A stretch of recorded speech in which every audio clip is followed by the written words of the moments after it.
Avant de commencer ce tuto, n'hésitez pas à vous abonner, à liker et à commenter, mais aussi à activer la cloche pour recevoir une notification dès la sortie des prochaines vidéos.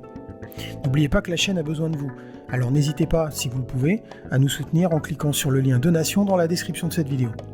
Merci à toutes et tous par avance.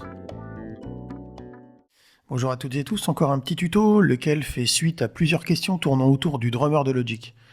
Alors la question qui m'a été posée est la suivante: peut-on utiliser les grooves du drummer avec les sonorités d'un autre instrument virtuel?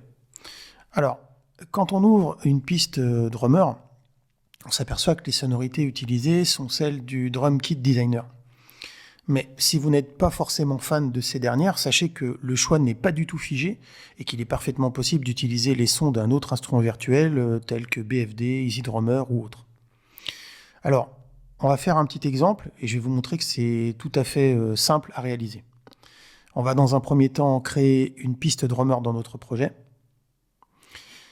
On va choisir le batteur et le groove qui nous intéressent. Puis cliquer sur l'icône représentant un petit rond avec 3 petits points dedans, puis sélectionner l'option « Conserver les pièces de batterie lors du changement de drummer ». Alors c'est toujours aussi bien traduit dans Logic au passage, mais bon. Ensuite, on va se rendre dans notre inspecteur et sélectionner en lieu et place de l'instrument virtuel déjà actif, celui de votre choix. Ici, par exemple, EasyDrummer.